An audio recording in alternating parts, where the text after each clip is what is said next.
If there's one thing that WWE should practice moving forward, on top of making all their money regardless, is quality over quantity. We live in a day and age now where we have access to so much wrestling content, more so than ever before. Now, if you live, breathe, and die professional wrestling, then I guess that's a good thing. But if you're someone like me who has to sit here and maintain a living off watching this shit each and every single week, yelling at why things don't make sense, then for someone like me, I want to get the majority of the TV shows out of the way, and I want nothing else to do with the WWE product. Quality over quantity. I don't give a fuck what you put on the network. Give me new and exciting shows. Give me groundbreaking television on the network. But when it comes to Monday Night Raw and SmackDown Live, I wish WWE would get into the mindset over quality over quantity. Whether you like me, whether you hate me, same thing applies to WWE. Whether you love them or you hate them, everybody should be on the same fucking page when it comes to this next statement. WWE television right now, the way it is being presented, as far as the booking goes, is absolutely fucking horrendous. It is garbage. Logic gaps all over the place. Nothing makes sense on a week-to-week basis. WWE pushes who they want. They keep hidden who they want. WWE forcing Roman Reigns down our throats, an unbelievable, and I mean that in the worst fucking way. I don't mean unbelievable in a good way. In the most unbelievable situations that you could possibly put him in. Vehemently being booed out of the building every single week. Portraying him as something that he's not. And ignoring the fans as to what we really want when it comes to Roman Reigns. Logic gaps. Things that don't make sense. Tag team matches every week. A show that's 3 hours and you get 17 segments on a 3-hour program with 3 of them lucky to be good. Title feuds that mean nothing. 6-woman tags every week. Tag team matches in the main event every week. A roster that is busting at the seams because you don't know how to book proper talent. And you have an abundance of it.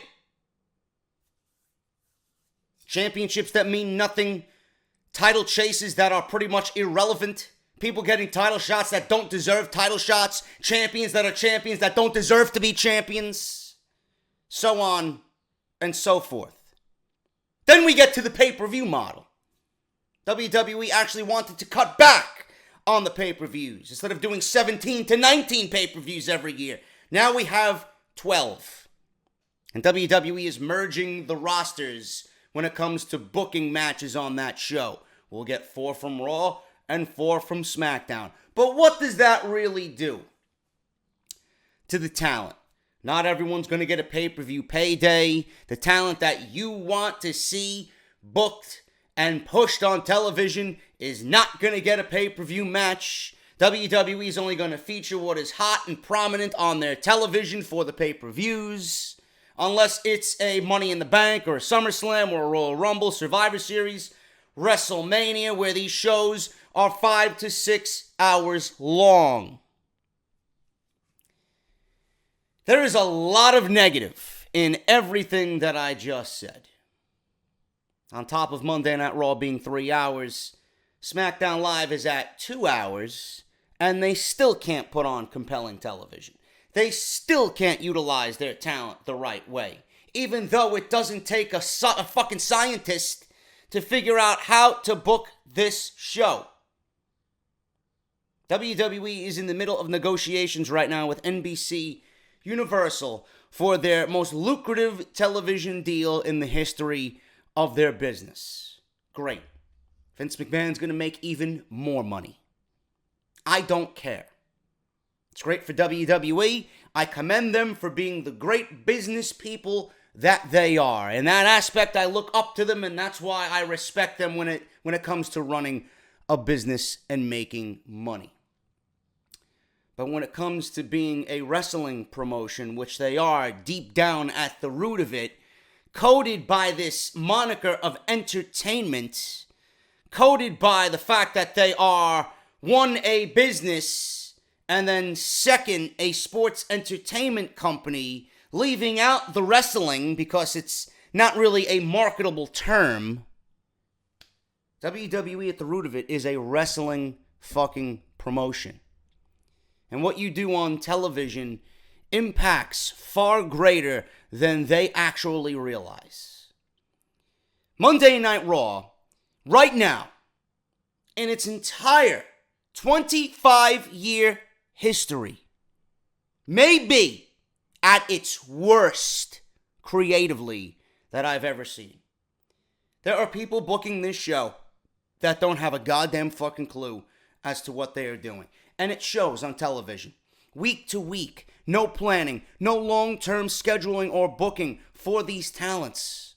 Sasha Banks, we reported on part 2, Monday Night Raw, chaotic. We don't know what the fuck we're doing until an hour before the show. We're handed something, we're told to do this, and I'm like, okay. Maybe 1 week we'll do a tag team match, maybe 1 week we'll pick up a feud that we started 3 weeks ago. But other than that, here you go, this is what you do, go out there, and that's it. There's no long-term booking. For someone like Sasha Banks who loves this business, and when she speaks, you hear the passion in her voice, and you see the sadness at the same time in her voice, because she can't do what she wants to do. You ever watch Sasha Banks' Twitter when she goes on these rants, which are very cryptic, very quick? I just want to wrestle, she tweeted a couple of weeks ago. What the fuck does that tell you? That means, to me, I'm unhappy on Monday Night Raw. It's a fucking shit show circus. I just want to fucking wrestle. I want to be given something with direction, and I just want to go out there and wrestle. And that's all I want to see as a fan. All I want to see is wrestling. Thank God for NXT every single week. Otherwise, I wouldn't know how a wrestling promotion should be booked. WWE is going to make their money regardless. They're going to make their money off NBC Universal for Monday Night Raw. But that doesn't mean the same model that you have for Monday Night Raw is going to work for SmackDown Live. Now, there are rumors going around that SmackDown Live may be moved to 3 hours long. They can't even give you a good show at 2 hours long. SmackDown Live hasn't produced a good show since late 2016 after the original new draft. We haven't seen a good show since then. And at that point, SmackDown Live got fucked in the draft and was given a lot of talent that we didn't know how they were going to perform on the main roster. And WWE made it work. Because they made the fan feel special. They put the fan first, and they booked the show as a wrestling show. Week-to-week storylines making sense, featuring talent, and taking their handcuffs off and letting them go out there and do what needs to be done. There was a freshness to the show. SmackDown Live had these new fancy camera angles, and it was just a dawning of a new age. The Intercontinental Championship felt like days of old. AJ Styles going for the WWE Championship. Back and forth. Main events on SmackDown Live that were actually very entertaining. Them booking shows in a month where there was no pay-per-view like pay-per-views. When you care for something and when people on the opposite side of that see that when something is being shown love and care, they will come and they will say, this is good. Everybody at that point when the draft was over, SmackDown's the B show. SmackDown is the wicked stepbrother or the lowly fucking, young child of WWE who gets no attention compared to Monday Night Raw. Meanwhile, they were the A show. They were booking and planning and presenting as if they were the A show. And then something happened internally, and then SmackDown Live went right to the fucking shithole. And then lo and behold, we got Jinder Mahal as the WWE champion. And this is where SmackDown went, right into the fucking ground. They were a plane in midair and they crashed into a fucking mountain. Nobody survived. The whole fucking plane blown to smithereens. That's SmackDown Live. I urge WWE, if SmackDown is being moved off the USA Network, if they're being moved off the USA Network to a Fox, or what I'm hearing now, Facebook is also involved, Amazon is also involved, wherever this show lands, I don't care how much money you're going to make off of SmackDown Live by adding a third hour. There's a reason why Raw is a failure every single week. Raw doesn't have good shows. They peak at decent. Decent to me is not acceptable. It may be to you because half of the fucking wrestling community doesn't have a goddamn brain. They're brainwashed, and whatever they see on television, they accept willingly. For whatever reason, I don't know, maybe they live their life in mediocrity, maybe everything that they have in life is mediocre and they don't want to better themselves, they don't want to strive to be better. I don't do that. Reason why I come on here every fucking single week and people fucking hate me is because I speak the goddamn truth. People hate seeing someone succeed, and people hate seeing someone try and get better every single day. This is why I complain about WWE every single fucking week. Every day on Twitter. Look at the roster that they have. And they're remaining complacent and stagnant. How do you have a roster like this? A, you don't know how to book the fucking talent. B, you have so much fucking talent you don't know what to do with. Everyone's miscast. Talent being misused. And then most importantly, how do you have this amount of talent and you can't book a proper wrestling show? Oh, it's about the entertainment. It's WWE. Yeah, world's worst entertainment. Whatever you're giving me, I'm not entertained by. I'm not saying WWE can't get into the mainstream market and be acceptable to other markets and make their money. But when it comes down to it, when we change the fucking channel to 8 p.m. on the USA Network and we sit there for 3 hours, what the fuck do you want to watch? I know what I want to watch. I want to watch a wrestling show that is a wrestling show that entertains me with compelling storylines and drama, and a show that doesn't insult my intelligence. A show where I'm not questioning what the fuck, why, when, where, how. I urge you, do not move SmackDown Live to 3 hours. A, it will kill the show. B, I can't take any more WWE during the week. And no, goons, because I hear you already, yet I know what you're fucking going to be thinking when you hear me say it. JD, why wouldn't you want SmackDown at 3 hours? We'll get more talent on the shows. How many times do I have to tell you? Quality over quantity. If NXT can make me still want to see a Velveteen Dream or an Aleister Black or this guy or that guy, and they're not on TV for 2-3 weeks at a time, yet they're still featured prominently in major programs, how come SmackDown Live can't do that? You don't see me complaining that, oh, Velveteen Dream was off TV for 3 weeks. Meanwhile, he's one of the hottest things in NXT. You've never seen me complain about Shinsuke Nakamura not being on television when he was the NXT champion. You don't see me complaining about Aleister Black. You don't see me complaining about Adam Cole not being on television in a wrestling capacity. There are ways to work it. What's going to be next? Andrade Cien Almas had his debut match last week in London. Well, we're not going to see him for 3 weeks now? You don't need 3 hours to feature everyone on the show. If SmackDown goes to 3 hours, it's going to suffer the same fate as Monday Night Raw. You're going to see nothing but tag team matches. If you want someone on the show, book them on the show. If you got someone being featured every week, they don't need to be featured every week. AJ Styles doesn't need to be there every fucking week. Rinse and repeat. That's what this company's motto is. They have no creativity.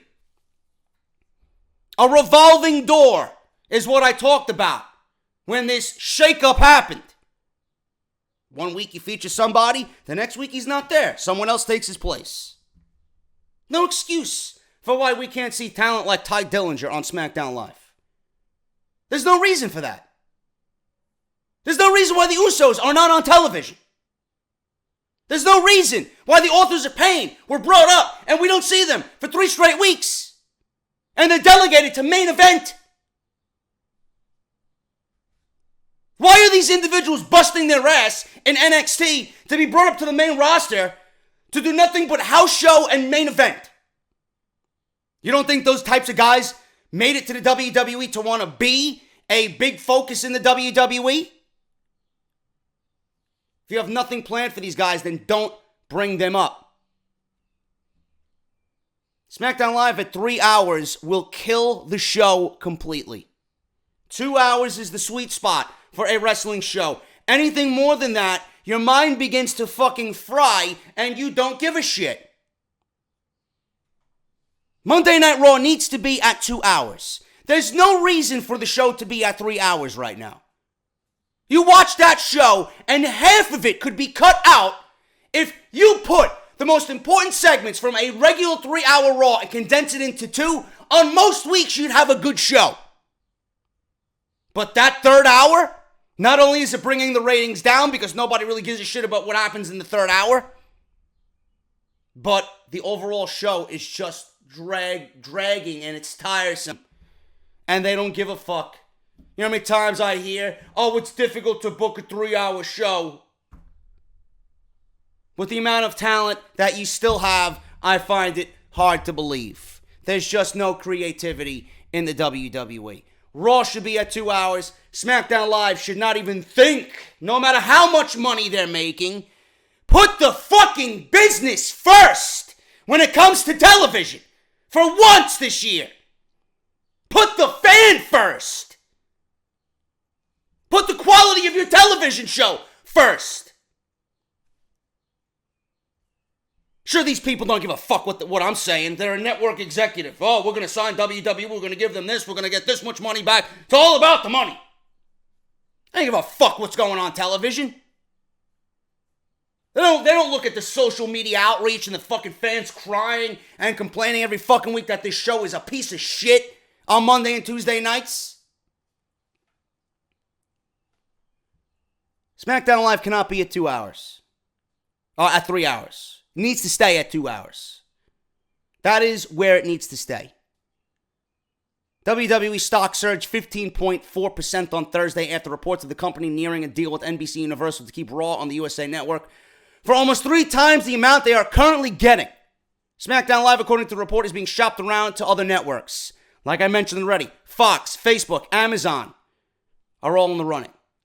Fox has been rumored for months, and Facebook recently aired the Mixed Match Challenge series. However, the story notes that there was unhappiness from WWE about the declining numbers for that show from week to week. I don't know what WWE was looking at, but Facebook Live or Facebook Watch, they aired the Mixed Match Challenge on there. A, I know they changed the algorithms on Facebook because House of Glory canceled their live program due to the algorithm change. And B, most of the people who wanted the Mixed Match Challenge, they didn't have to go to Facebook Live. Who gives a fuck about Facebook Live and Facebook Watch? WWE clearly didn't when they aired the Mixed Match Challenge on the WWE Network the next day.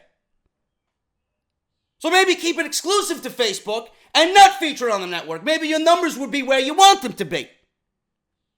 And even when it aired live, that doesn't mean everybody was going to watch it live when it happened. They'd watch it the next day, or they watch it when they could, or they watch it at lunch the next day at work. WWE gained more audience in the aftermath, in the replay of the Mixed Match Challenge than they did live. And when it was presented as nothing but a fun, lighthearted WWE series for 16 weeks that really didn't change anything from what we've seen on Raw and SmackDown, it was still presented the same way. There was no storyline about it. It was done for charity. How many people do you honestly want to fucking care about something that has no importance on WWE storyline? If SmackDown moves to Fox, it would likely stay at 2 hours, from 8 to 10, and then we got the 10 p.m. Fox News here in the evening. That might not be the case if it gets picked up by Fox Sports 1. The 2-hour show is more attractive to the fans, but the 3 hours would allow WWE to increase their price because there is more time for advertising. That's exactly what I want to fucking see on a Tuesday night. 3-hour SmackDown filled with nothing but commercials. Please, I urge you, keep it at 2 hours. This is ridiculous. It's not clear when WWE expects to strike a deal for SmackDown Live, and it's not clear if the new deal with NBC Universal would keep Raw at 3 hours or move back to 2 hours. Vince McMahon has always said, and I find this hard to believe, but I certainly hope this is true, that he would prefer the show to be shorter than 3 hours, preferably 90 minutes. But they extended to 3 hours because the USA Network requests it being at 3 hours. We'll see if that change comes into effect in the fall of 2019 when the new TV deal kicks in. I don't know what more I could tell you guys. You guys know where I stand. I'm pretty sure everybody listening to me is in agreement as well. SmackDown needs to be at 2 hours. For the first time this year, please, I urge you, keep the fans at the top of the priority list. SmackDown at 3 hours is fucking torture. And we know how bad this show has been. And do you honestly think that this is going to make the show better? Do you honestly think that these people are going to all of a sudden learn how to write a show? Do you think storylines are going to change because there's a 3-hour program or 3-hour format? No, people are going to get more tired. It's going to get more lazy. WWE's going to get more complacent with SmackDown Live. It's going to get worse than it already is now. Can you envision a SmackDown Live worse than what we're getting now? My God! There's nothing but negativity, as far as the fans' perspective, in a 3-hour SmackDown Live. Monday Night Raw should have never been at 3 hours. What are we, in year 6 for a 3-hour Raw? I think I'd throw a fucking parade for everybody on the block, on my street, if Monday Night Raw went to 2 hours. 8 to 10. That's all you need. Raw doesn't have the same feeling anymore. Raw is not must-see anymore. Maybe bringing it back to 2 hours will kind of get that feeling of, what's going to happen on Raw? There'll be more openness to be creative and leave people wanting more for the next week. 3 hours, you're done by an hour and a half. Because you know the direction of where the show is going. Right into your fucking toilet. And all you want to do is slip into your bed and watch the fucking highlights on YouTube. Please, I urge you, WWE 2-hour SmackDown Live. I don't need to repeat myself again.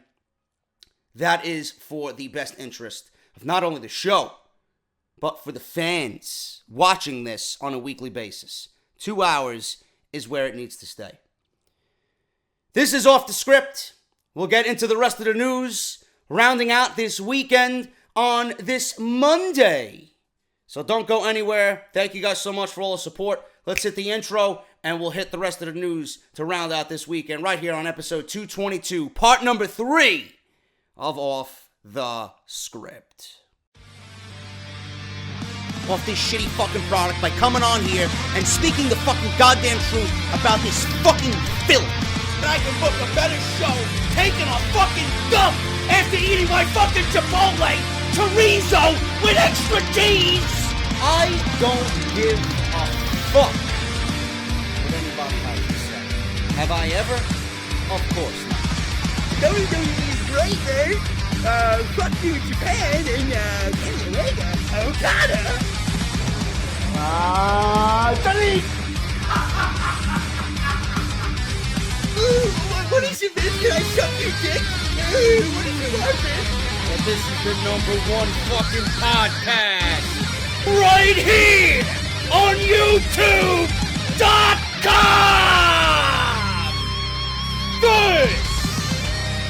This is off the script.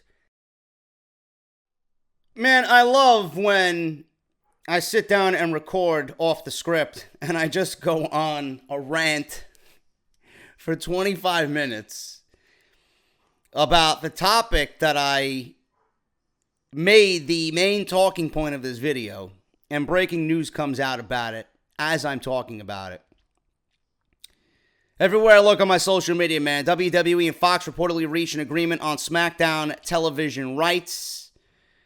WWE finds Fox to be the new home of SmackDown Live. Bleacher Report tweeted out, Fox and WWE reached, quote-unquote, a massive agreement to air SmackDown Live starting in October of 2019. Whether that is FS1, Fox Sports 1, or Channel 5, Fox 5, here in New York City, or the Fox 5 equivalent to wherever you guys are located. I don't know. Again, I stress, it needs to stay at 2 hours. It cannot go to 3 hours. And I'm hoping, and I'm keeping my fingers crossed. I'll update you guys on Twitter as we move on throughout the day, but I sincerely hope that it is Channel 5, Fox 5, and it stays in that 8 to 10 time slot. That would be beneficial for WWE. Being on Channel 5, being in so many more households than they are right now on the USA Network, it is such a better deal to be on Channel 5 and be back in the mainstream market on regular syndicated television. So we'll figure it out. We'll figure out what's going on. But apparently SmackDown Live going to Fox. Monday Night Raw staying on the USA Network. WWE has got their new agreement. They got all this money made. They found homes for both of their shows on Monday and Tuesday night. So breaking news, SmackDown Live finds a new home with Fox Sports. I will keep you guys updated on what the news is and what it pertains as to where and what channel SmackDown Live is going to be on, if it's FS1 or Fox 5 here in New York City. But I am JD. Thank you guys so much for tuning in to Off the Script. Here today, it is, I don't even know the day, it is Monday, May 21st, 2018. This is episode 222, part number 3. I did not upload part 3 on the usual Sunday because of unfortunate circumstances. When I uploaded part 2 at its normal time, it was doing what it needed to do. It was gaining traction. I was expecting another 25,000 plus views on the video. And all of a sudden, the views just stopped. Dead cold in its tracks. And then I go look at my phone and I go to refresh my YouTube Creator app and see the stats and the comments and this and that. And all of a sudden, I see that dreaded, evil, yellow demonetization icon. What happened? Go check my email. Video was age restricted because of an apparent unlawful practice or death threats, or I was insinuating hate and threatening someone's life apparently to YouTube. Whatever the case may be, there was a rant on there that called out someone who tweeted something about Roman Reigns in a way that made zero sense whatsoever, and I don't even know why it was tweeted. You know, this was definitely one of those situations where it should have been a tweet and delete. And then people just say stupid shit. They don't have any regret about what they say. And I don't know if he did it as a publicity stunt or to gain traction. Just something so outlandish to gain some notoriety. I don't know. You know how these podcasts work, or these individuals in the wrestling community work. They'll say something so outlandish, and apparently it worked. Everybody jumped on board. You know, maybe he has a failing podcast. Maybe he has a dying YouTube channel. I don't know. I don't really give a fuck, but it is what it is, man. Roman Reigns is hated because we can't be Roman Reigns, or the guys just genuinely dislike Roman Reigns because we can't be him, and that our wives and girlfriends and significant others dream to be with Roman Reigns because that's the type of guy they want to be with. That's why we watch Monday Night Raw. Clearly, that's why we watch Monday Night Raw. People are also clearly not watching Monday Night Raw because they're sick and tired of Roman Reigns. And they're sick and tired of WWE Creative. And we all know that Roman Reigns is being miscast and he's not being portrayed the way he's supposed to be. And yes, asshole, I would be a Roman Reigns fan if he was portrayed the right way. I don't hate Roman Reigns. I gotta say it time and time and time again. I don't hate him. But if he was portrayed as a dick, I would be on the Roman Reigns bandwagon. I would. We'll see what happens, man. People are always questioning why I'm always talking about Roman Reigns, because Roman Reigns is a huge topic in the world of professional wrestling right now. And it's not going away. Just like if Adam Cole was a huge topic in the WWE. You could put anybody in Roman Reigns' situation. It could be anybody on the WWE roster, and we would be talking about them. It's just Roman Reigns is who he is, and we're talking about him. And it's not in the most positive way because he's not being booked the right way. So it is what it is, man. I had to re-upload the show, and it did the normal numbers it did. It actually did more likes than I anticipated, but, you know, if you guys missed anything of Off the Script this weekend, parts 1 and 2 are live on the channel right now. Please go and check that out. They'll be linked in the top right corner. You see that little exclamation point up there? Drop down. You'll get all the videos there. Check it out. NXT review as well. SmackDown and Raw reviews are also on the channel right now. I also, last night, live streamed some Black Ops 3 for everybody. It was nice to jump on Black Ops 3 and share some laughs with the guys, Llama, Jake, and everybody else that joined in. People criticize me and question the things that I do. If half of you stopped questioning what I do, we'd be a lot better off. Oh, JD, why did you put Roman Reigns in the thumbnail of your Call of Duty video, man? Isn't that clickbaiting, man? No. Not at all. And then people want to reach out to me and ask me, JD, why is Roman Reigns in the thumbnail? He has nothing to do with the video. Do you want to know why I put Roman Reigns in the thumbnail of a video with the Call of Duty logo stamped on his forehead? It's because it easily triggers you. And I know it will just get a reaction out of you. And it will make you salty. That's why I do it. I don't give a fuck. The live stream was going to do the numbers it did anyway. I had almost 450 people watching at one point at like 12:30 in the morning. So it really doesn't matter what's in the thumbnail. I could have put a picture of your mother's fucking saggy tits in the fucking thumbnail. People would have came and watched the video. It doesn't fucking matter. It's just that I want to fucking poke fun at everybody. I am lighthearted. For everybody that thinks I'm a fucking prick on here, I guarantee you, when you see me in real life and in person, I'm not that way. You just get easily triggered by what you see on the internet because you have nothing going on outside in this beautiful sunny day that we have here in New York City. Wherever you may be. So, don't spawn your bullshit onto me. I do what I do. You there, watch, and we all live in harmony. Okay? Just leave it at that.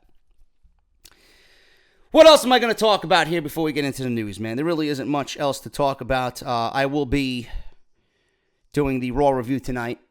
I will be covering Monday Night Raw tonight for you guys. So you guys are going to be getting a double upload. You're going to be getting this in the afternoon for your lunch. And then tonight, when you're getting ready to lay down to go to sleep, you'll get Monday Night Raw. I will probably not be doing a SmackDown Live review tomorrow. And I might not even be watching SmackDown Live, period. Because I will be recording it on DVR to watch when I get home. But I will be traveling into Manhattan tomorrow because this will probably be my only opportunity for this current tour cycle to see Miles Kennedy.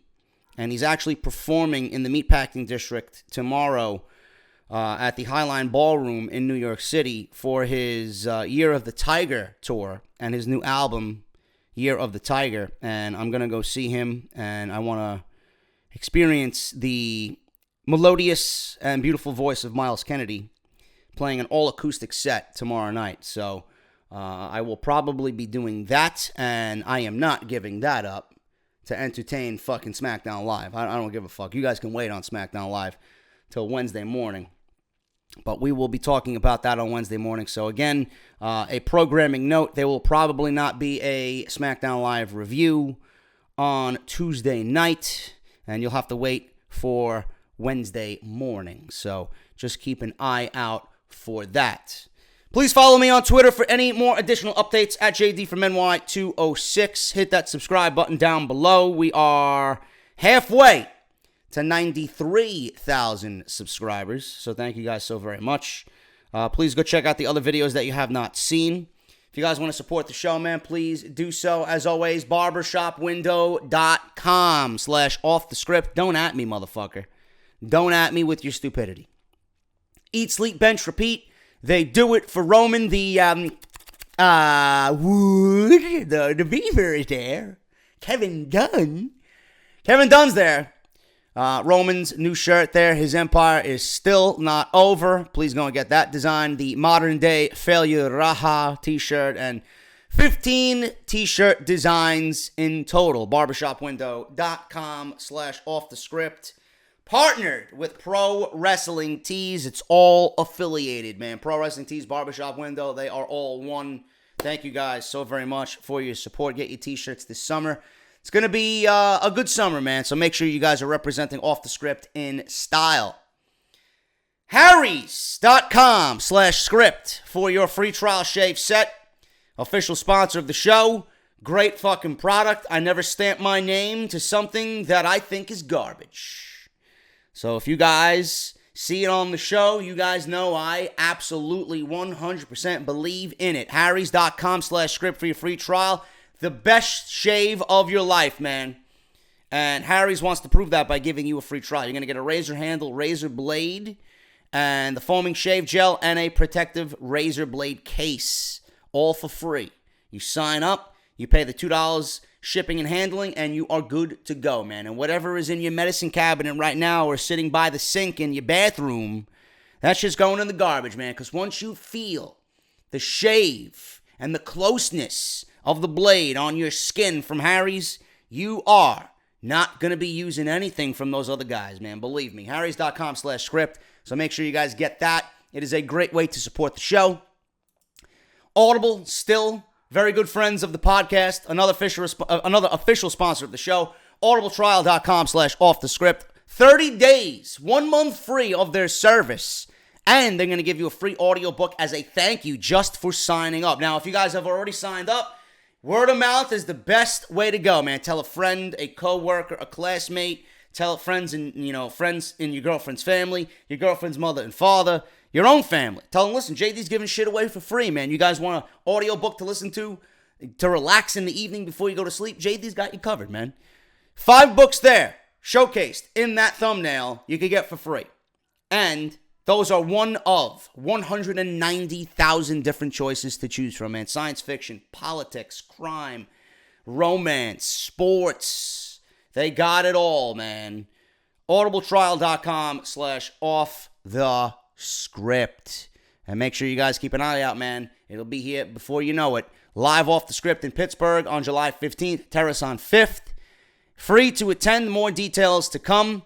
We'll be at the Penthouse Bar at Terrace on 5th, right above Buford's Kitchen, right across from the arena where Extreme Rules will be held at the PPG Paints Arena. And then on that Saturday before Extreme Rules, we're going to have a Wrestle Rumble Off the Script meetup, live event before the actual live podcast. And we're going to be maybe doing a live event there. We don't know yet. Again, more details to come. Las Vegas Mexican Restaurant in Market Square, downtown Pittsburgh. There's going to be off the script drink specials, off the script food menu items as well. It's going to be a great time, man. So make sure you guys come on out. I'll be there with Matt from Wrestle Rumble, the entire Wrestle Rumble crew.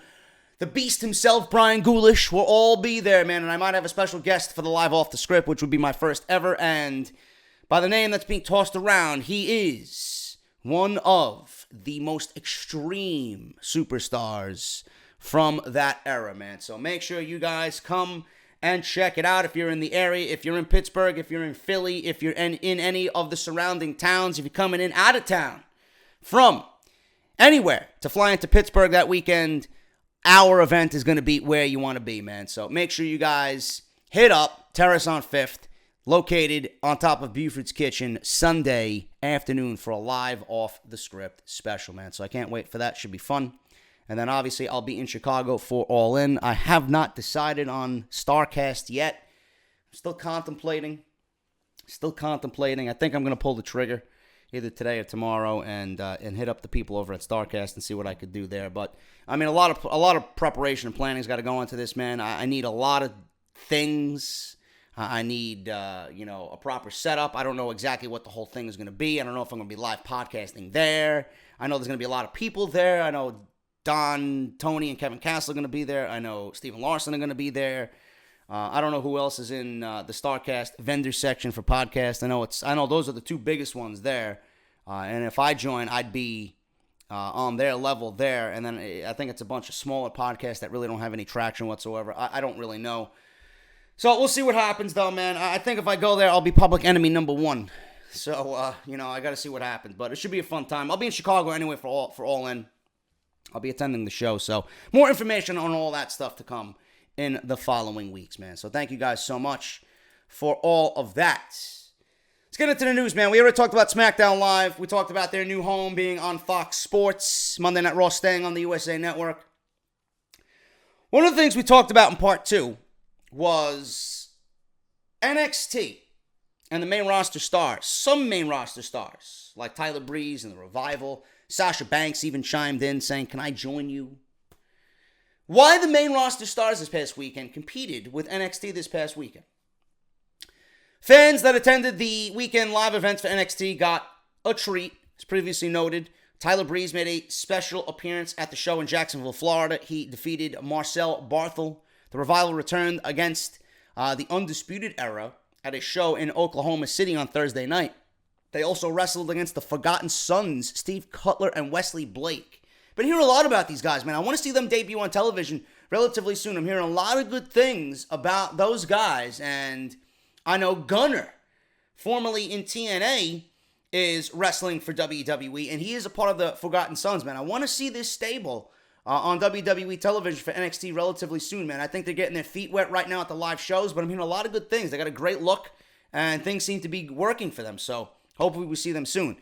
They wrestled the Forgotten Sons in Dallas on Friday night and then wrestled again against the Undisputed Era on Saturday night in San Antonio. So the Revival had a weekend worth of NXT shows, man, against the Undisputed Era and against the Forgotten Sons Friday, Saturday, and Thursday night. A couple of people were wondering why the main roster stars were back in NXT. Was this a sign that WWE was going to maybe make trades? Maybe shake up the rosters a little bit internally without, anybody really catching wind of it? Is there something more to this story? There really is no story here. It's basically WWE, as always, typical WWE, typical fashion by Creative here. Basically, Creative didn't have anything for them. They don't have anything for them on television, and they don't have anything for them on the European tour that WWE just wrapped up. So this was just a chance to get them to work and get something extra out there for the fans. The main roster right now is completely busting at the seams with talent, and they can't get everyone on the show every week, which is pathetic. They could do it on Raw, and they could feature a lot of the talent that they have on that roster, but they refuse to do so. And when they do so, they're in absolutely unimportant roles. And it's sad that teams like Ascension, The Revival, the Authors of Pain, all these different teams aren't really being featured on Monday Night Raw and will not be featured on Monday Night Raw. They're just there.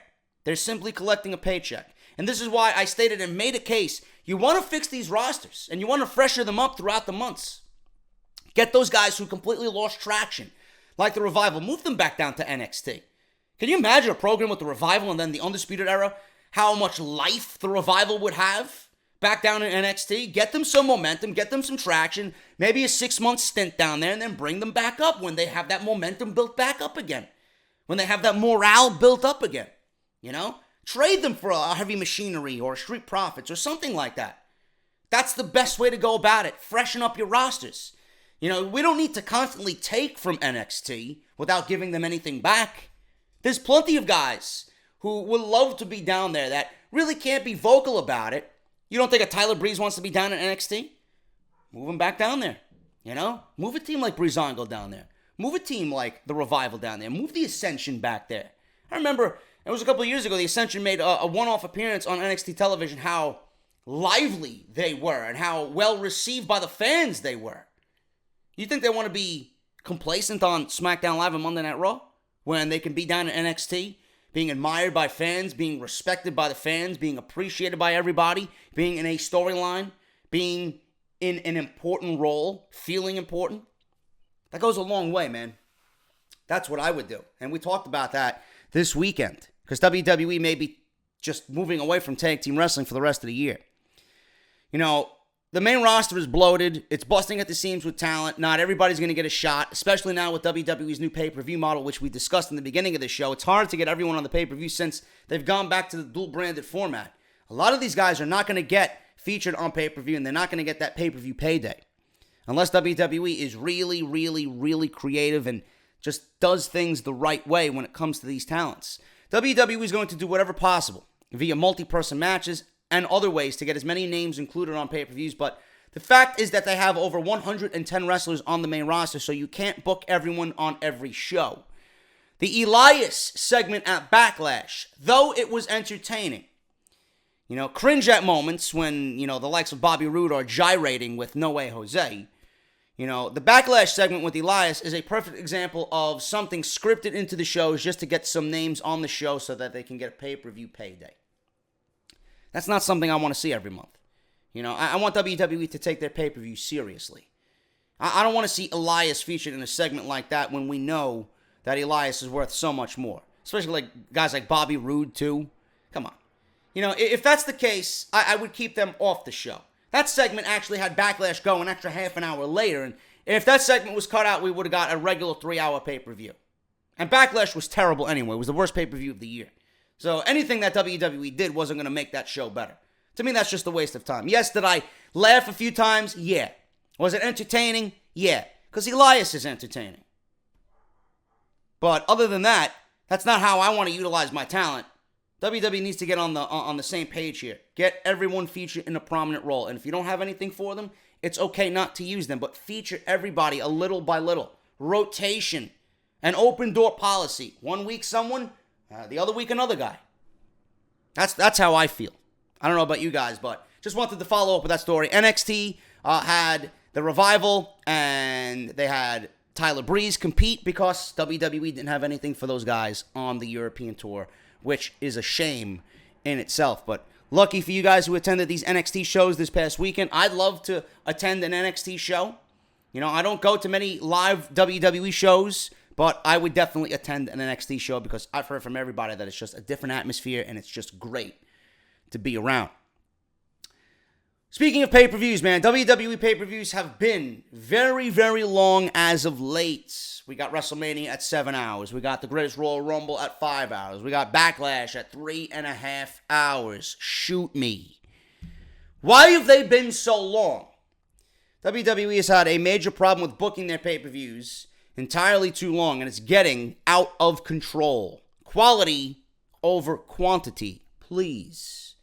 As opposed to the old pay-per-view format when they had to fit everything into the amount of time they were reserved on a pay-per-view slot.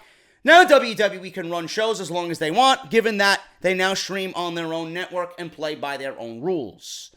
WrestleMania 34 was the longest in history, in addition to a 5-hour Royal Rumble pay-per-view in Saudi Arabia, as well as the most recent Backlash pay-per-view, which lasted till almost 11:30. In fact, fans began leaving the arena early before the main event, before Roman Reigns and Samoa Joe even finished. The show sucked, and the match was awful, so I don't blame them whatsoever. While some fans were leaving because the bout between Roman and Samoa Joe was not entertaining at all, some were also leaving because of time. On a recent edition of the Wrestling Observer Live, Brian Alvarez discussed WWE's latest tendency to run such long pay-per-views. This can get annoying for fans, as nowadays there is so much pro wrestling to watch and consume. 3-hour Monday Night Raws, 2-hour SmackDown Lives, 205 Live, NXT, pay-per-view that same week, once a month, is grueling for someone to keep up on everything. I do the very best that I can. I don't even review 205 Live because I don't watch it the day it happens. I watch it sometime later in the week when I got nothing to do. Turns out WWE may be doing this because they want to be able to tell their investors that the WWE Network was viewed for more time in that month. Of course, WWE is forcing fans to watch longer because the events are dragging out longer. Here's what Alvarez had to say on the matter, and I quote, "One of the corporate reasons for the longer shows is because they love to go on these investor calls and say the WWE Network was viewed more time this month in whatever particular month they're in. How do you make sure people are watching more WWE Network than ever? You make the shows longer. That's what they're doing. It has nothing to do with people walking out during a Roman Reigns match. With that being said, it seems WWE is more focused on producing more quantity of work as opposed to quality of work." Cheap way out there for WWE. How do we tell investors the WWE Network is thriving? You know? They sweep that under the rug. They intentionally make these shows longer because they know you're going to watch till the very end on the network. Meanwhile, the shows suffer. People's fatigue starts setting in. Their mind starts wandering. Nobody gives a fuck. You know? 2-hour Raw, 2-hour SmackDown, 3-hour pay-per-views. Boy, do I miss fucking 3-hour pay-per-views.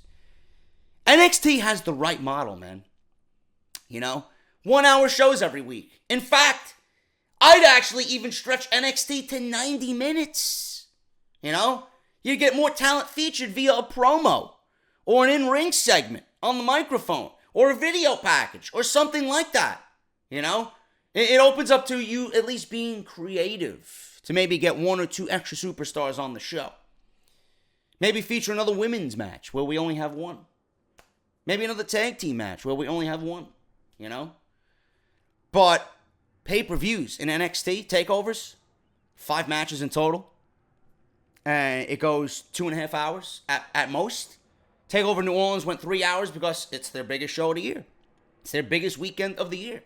And that show, at 3 hours, it actually exceeded over the 11 o'clock hour just by a little bit. But did you mind? Did you care? No. Why? Because what you got was fucking amazing. And normally when we see a regular takeover, like Chicago, it'll probably be 2 hours, 2 hours and 30 minutes tops. But normally those shows, when they feature 5 matches and they end before the 11 o'clock hour at like 10:30, it always leaves you wanting more, doesn't it? It's because they have the mentality of less is more, quality over quantity. Monday Night Raw and SmackDown Live, Kevin Dunn, Vince McMahon, and all these fucking goons on the main roster, they don't have that perception. All they care about is this. All they care about is advertisement. All they give a fuck about is network numbers. You know? For just once, make a little leeway for the fans. Take the fans into consideration. A show like Backlash did not need to be 3.5 hours long. Are you kidding me? So that's the reason why the pay-per-views have been longer. If you guys have been wondering that on your own, network. They want to tell their investors, well, the WWE Network has been the most watched this month than ever before. How could it not be when you got WrestleMania at 7 hours, Greatest Royal Rumble at 5 hours, and the Backlash that goes 3.5 hours? Ridiculous, man. That is a terrible, terrible way to do your main roster product. Awful. Speaking of main roster product, we have a pay-per-view coming up called Money in the Bank. Roman Reigns and Jinder Mahal. Fans are already worried that WWE will put Roman versus Jinder in the main event of that show. In fact, I hope they do. Just for the sheer pleasure of seeing this fail and be just killed live on television. I hope they put it in the main event. This match will bomb worse than any match in the history of this business. But I have some good news for everybody. Roman Reigns and Jinder Mahal will not be main eventing Money in the Bank. Now, ever since Mahal got his hands on Reigns and found out that this was the direction that WWE was going in, it didn't take them long to assume that Vince McMahon could end up sticking them in the main event of a show instead of other big name matches that like they did at Backlash. Joe and Reigns, with no build whatsoever except for prior history, was booked over the WWE Championship match, and for shitty reasons. You know, the reasons that I was given and the reasons that were reported really didn't make any fucking sense whatsoever. But if they did that at Backlash, fans are now concerned that they might do the same thing at Money in the Bank. I can't see how they would or why. But WWE doesn't find themselves in a position where they need to have Reigns headline the card for Money in the Bank. So the fans can breathe a sigh of relief here, because WWE could instead place this match in the middle of the card where it belongs. It don't even belong on any card, but if you're going to put this match on a card, right in the middle would be fine, as a bathroom break. According to Dave Meltzer, and I quote, "I think they have this idea that since it's Jinder, they're going to cheer for Roman Reigns. It's not going to happen," says Dave Meltzer. They'll boo both guys. They're going to be put in the middle of Money in the Bank because they're not going out and being put on last. That would be insane. End quote. With no Brock Lesnar on the card, it could end up that the Money in the Bank ladder matches close the show, or even AJ Styles versus Shinsuke Nakamura if there's a conclusive and satisfying finish booked for the WWE Championship, depending on the stipulation that Nakamura chooses. But Roman Reigns and Jinder Mahal will not be main eventing Money in the Bank. Fans genuinely dislike Reigns. They're not fond of Mahal either. When you put them together in a feud, it's almost as if WWE's asking the fans to choose the lesser of two evils with a match expected to take place at Money in the Bank. Jinder is just as hated as Roman, but when you put Jinder in the ring with Roman, it's not going to do what WWE expects it to do. It will fail again. This is just blatant stupidity. I can't believe WWE is this fucking stupid. Now, Roman Reigns has heel written all over him. We here on Off the Script gave you a blueprint as to how to turn Roman Reigns and storylines that would make not only Reigns better, but everybody else around him would be enhanced by Roman Reigns being a heel. If you can't get that concept through your head, you are a blithering fucking fool. It works, and it would work. There's no doubt in my mind. Roman Reigns even went on record saying that he would love to turn heel and play villain against Daniel Bryan. Roman Reigns even teased that we could see a new formation of the Shield, how he would love to form a new version of the Shield with his Samoan brothers, the Usos. You know? People are already talking about, whether you heard it from me, I know I'm not the only one who came up with it. There are concepts in this community, in the podcasting world, where something is said, and I don't particularly watch the podcast that it was said on or listen to the podcast that it was said on, but I do it here. Smart people have coinciding ideas. It's not people stealing from one another. I only listen to 3 or 4 different podcasts. I don't listen to a plethora of wrestling podcasts throughout my day. So I've heard rumors that Vince or WWE Creative is wanting, or at least the idea was pitched to Vince to do the Authors of Pain and Roman Reigns. So the ideas are being talked about, but talking about and doing it is 2 different things. Roman would play a great heel. You know, Roman denying that he's a heel now, or Roman, let me rephrase that, Roman saying he's a heel now, and going on that route and being interviewed, why do I need to be a heel? Aren't I already a heel? No. No, you're not. You're being pushed as a underdog babyface that's being held down by management. People are booing you because they don't like what they're seeing. And they don't believe what they're seeing. They don't believe in you enough. They're not emotionally attached to you. So, Roman is being fucked, and they're placing with Mahal to hopefully get a reaction that they want, and it's not going to work.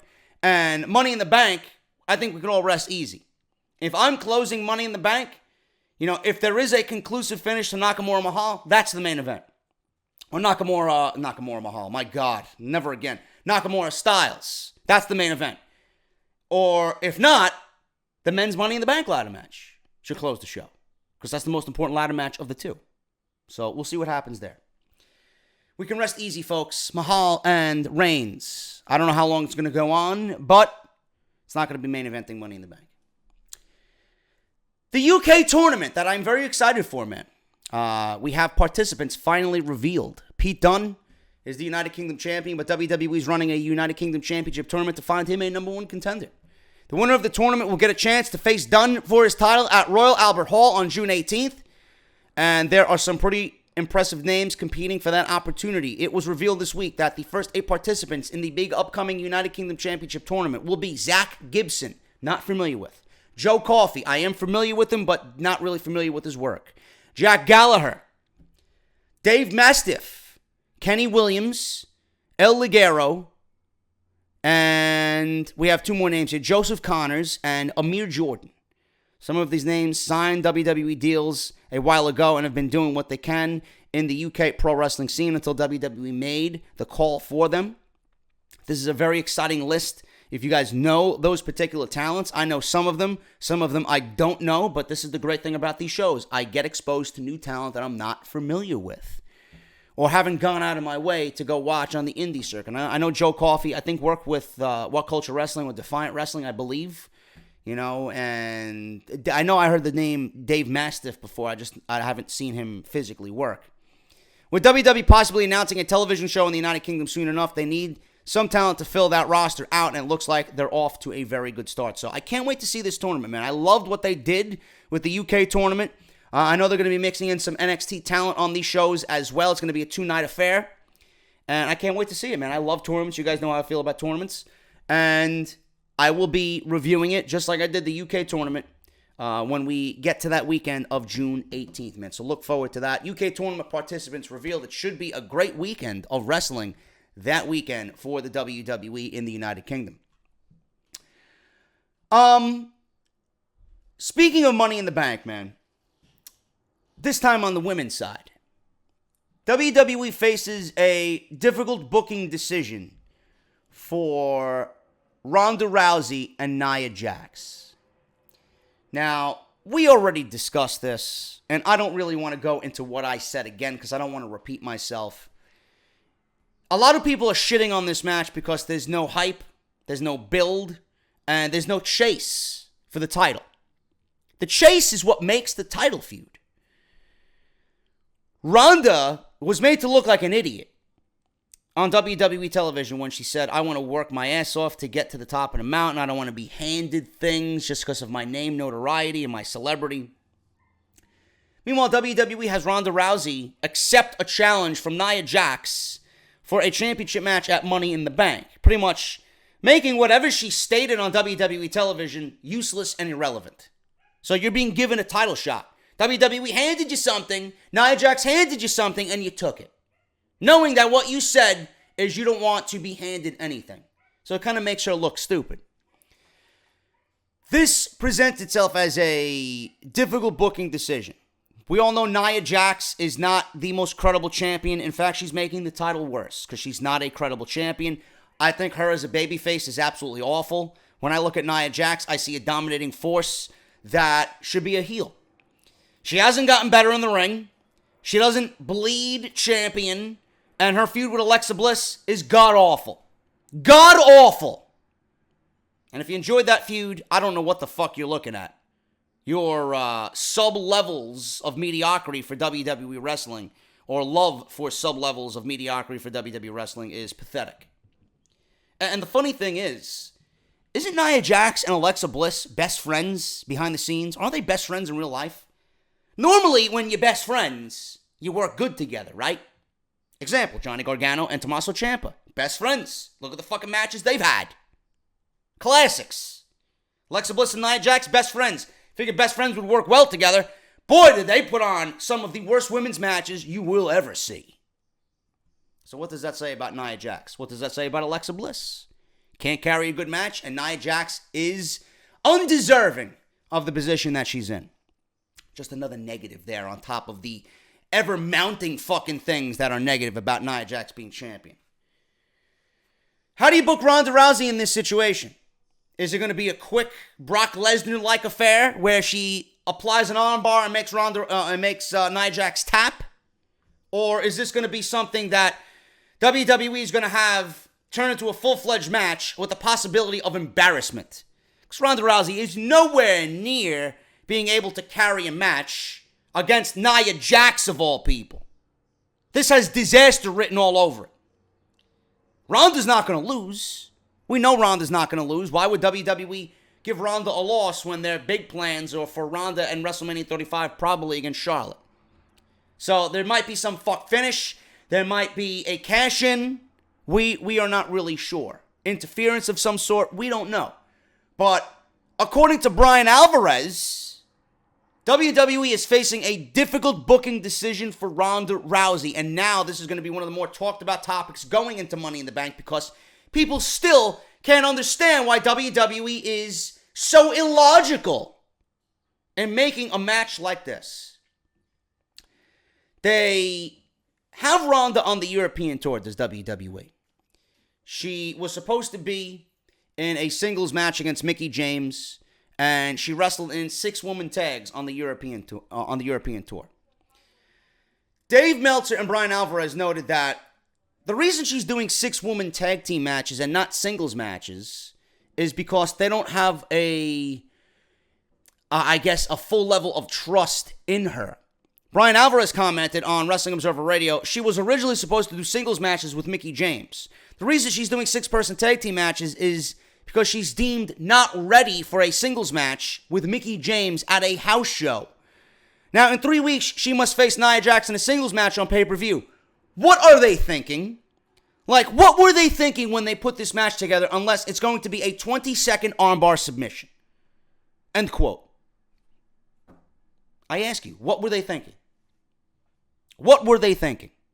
Did they really need Ronda in a match, in a championship match, knowing she's not ready, knowing the level of opponent she has in Nia Jax is awful, just to get her celebrity and her name value on the Money in the Bank card when the Money in the Bank pay-per-view sells itself anyway? If Rousey just jumped Nia Jax as soon as the bell sounded to catch her in an armbar and win the match, that could be a way out of this situation. There's also the possibility of some kind of screwjob finish or immediate run-in to change the usual dynamic of a singles match. But Ronda Rousey will still need to prove herself in a singles match eventually. But at least for the European tour, it didn't seem like WWE put too much faith in Ronda and her abilities to work a match without a safety net of some sort or someone on that level covering for her in the ring. Now, Rousey had an amazing appearance at WrestleMania, but that match took months to plan, and there was careful strategic planning that went into that match. Alvarez later noted that while Rousey might be able to even succeed with a small handful of moves in her repertoire, she still needs some ring awareness and other things that will really paint the picture of what they're trying to tell and portray in the ring. It wouldn't be surprising if Nia Jax and Ronda Rousey started meeting up soon so they could start putting together this match if they haven't already started that at this point. There is more negative to this than positive. More negatives to this, as we discussed. If Ronda wins this, there's the potential of her being booed because WWE feels like they just brought, or the fans will feel like WWE just brought her in there and they gave her the title right off the bat just because of who she is. Meanwhile, you got women like Bayley and Ember Moon and Ruby Riott and Sasha Banks, even Mickie James, who all are vying for the championship that have worked their ass off and they can't even get close to that point because they're not a Ronda Rousey. Or they're not on WWE's, priority list. It sucks. It presents a negative feeling towards the crowd. Who knows if it's going to create a negative feeling in the locker room. That could do damage to individuals' morale. Having someone like a Ronda Rousey immediately come in and you're gifted the championship. For what? What did she do? What did she do to earn it? What did she do to deserve it? Nothing. Because she's Ronda Rousey. So WWE has a very difficult decision. The best decision here for WWE was to not make this match. Simple as that. I hope there's some sort of cash in here and someone else takes the title off of Nia Jax and we get Ronda in a real feud, in a real storyline that builds up and enhances her character. Maybe get her in the ring on a Monday Night Raw to showcase what she's learned, to get her out there more in the public about what she can do in the ring on her own, and then move her slowly but surely. It's like WWE, instead of going step 1, step 2, step 3, step 4, they went from step 1 at WrestleMania all the way to step 10 in a championship match. And there's nothing in between. Very, very, very risky situation for WWE. And knowing them and the faith that I have in them, this is going to fall flatter on their face just like everything else. They have to be careful, and it doesn't look good. There is more negative than positive in this situation than anything for WWE. The only positive I see here, the only positive, we discussed this already, is it can't get any worse than Nia Jax. If WWE wants to give Ronda the title in this situation, and that's what they want to do, and they're set on that, at least she is legit. At least she embodies what a woman should be, what a champion should be, how tough a champion should be. I doubt anyone's going to take that title off Ronda, so at least Ronda, just by what she is overall, could bring some prestige to the title and bring some importance to the title. Nia Jax, trash. Moving on here, man, with the last couple of pieces of information that I have for Off the Script. Triple H. We all love Triple H for his leadership in NXT. And I recently reported that WWE had Drew McIntyre move to Monday Night Raw because it was a Vince McMahon idea. He's seen Drew McIntyre. He wanted him on Raw. Even the pairing of Drew McIntyre with Dolph Ziggler was a Vince McMahon idea. Now, after a successful independent run, Drew McIntyre was brought back to NXT, became the NXT champion. You look at McIntyre, he embodies what a professional wrestler should be. You look at him and he bleeds champion. You look at him and you don't understand why this guy is not the face of Monday Night Raw. Or at least a priority on Monday Night Raw. He's teaming up with Dolph Ziggler right now on Raw, and I'm very interested to see where they go because some of McIntyre's fire is rubbing off on Dolph Ziggler, and that's a good thing. But when you take McIntyre away from Dolph Ziggler, what's going to happen to Dolph Ziggler? I don't think WWE really is wary of that right now, and I don't really think they even give a shit. So, Wrestling Insider on Twitter, WrestleVotes, this WrestleVotes Twitter, at WrestleVotes, has revealed that both Vince McMahon and Triple H are high on Drew McIntyre, with Triple H heavily involved in the booking of what is going on with Drew McIntyre. He tweeted, and I quote, "Texting with a source. Heard that since his return to Monday Night Raw last month, Vince has been very high on Drew McIntyre. Triple H also heavily involved in Drew. Pairing with Ziggler is for the time being, but could turn into something big down the line." McIntyre looked great since debuting on Monday Night Raw. Every single week he's been on the show. He had a stare down with Braun Strowman that was really one of the highlights, one of the very, very few highlights on Monday Night Raw last week. And Braun Strowman tried to bulldoze him through the barricade, but it seemed like he ran off into a brick wall instead. Since his return, fans have been vocal about wanting to see him receive a big push and potential feud with Dolph Ziggler down the line, and that could be a way to break him away from Dolph Ziggler. With Triple H looking over him and continuing to remain heavily involved, perhaps McIntyre's second stint with WWE, which I feel is already off to a much better start than his first one, could be what many fans thought his first one would end up being if they decide to push him naturally and don't force it. Right now, McIntyre is getting that genuine reaction because he, just by the look of him, he commands it. And when he speaks, he commands it. McIntyre's got that voice and that attitude where he says something and you're going to stop what you're doing to listen to him because he's believable. And that's the most important aspect that Drew McIntyre has. Can't wait to see what they do with this. And I'm glad that Triple H is involved because Triple H's vision, more so than Vince, is one I trust. And if Vince McMahon and Triple H are involved, we may see more Vince than Triple H, but if Triple H's influence is there, we may get to see something that we weren't supposed to see with Drew McIntyre, and we may get it faster and sooner rather than later. So that's something to look out for, man. Definitely, McIntyre and Ziggler is the best thing right now, at least one of the best things on Monday Night Raw on Mondays. Other than that, man, I don't have much of anything else. I mean, everything else is not really news. It's just interviews and such that I'm looking in my notes here. That's pretty much it, man. I think I'm done for the weekend. And I'll see you guys for Monday Night Raw. We talked about literally everything that we could. Everything that we could on WWE this weekend. And yes, I'm hearing more and more and more. I know the debut of Total Bellas was last night. Even the people in WWE, I read something on social media, even the people in WWE know that John Cena and Nikki Bella are working everybody because they're still seen together. TMZ is all over this shit, and that's exactly what WWE wanted to do. For you fans of Total Bellas out there, for the ladies that are listening to the show, Total Bellas, it's a spinoff. Total Divas was failing. Total Bellas was failing. Ratings were dropping. They needed a cliffhanger for this season. They needed a storyline for this season. And, after being together for 6 years and then all of a sudden calling it off for marriage, the way that they did just seemed a little off to me. And with failing ratings, a John Cena Nikki Bella wedding on Total Bellas in the season finale is going to get people to watch the show and enhance the ratings. And that's all it's used for, And on top of that, they're playing it off as if, Cena didn't want kids. Cena wants his career first before family. He's just going to ditch Nikki. They're using it. Fucking noise outside. They're using it to enhance the show. And E-Network, the network that Total Bellas is on, they're going to end up paying for the wedding anyway. So it's not even going to cost them a dime. E-Network, the network that houses Total Bellas, is going to pay for the entire wedding. So instead of happening on May 5th like it was supposed to, they're going to have it at the end of the year. So it's all the work. It's all for money. It's all for ratings. It's all for a failing show that needed something for people to watch.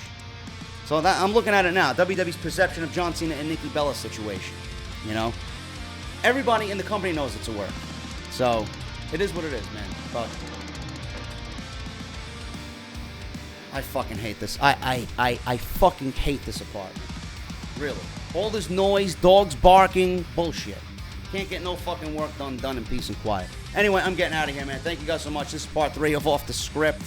And I'll see you guys tonight for Monday Night Raw. And programming note, follow me on Twitter for all programming notes. I might not be here for SmackDown Live because I'll be attending the Miles Kennedy concert tomorrow night. But other than that, man, thank you guys so much for all the love and support this weekend. I have the best fans in the world. You guys are great. Thank you for everything. Hit that thumbs up. Follow me on Twitter at JDFROMNY206, and I'll see you guys tonight for Monday Night Raw. I'll talk to you later.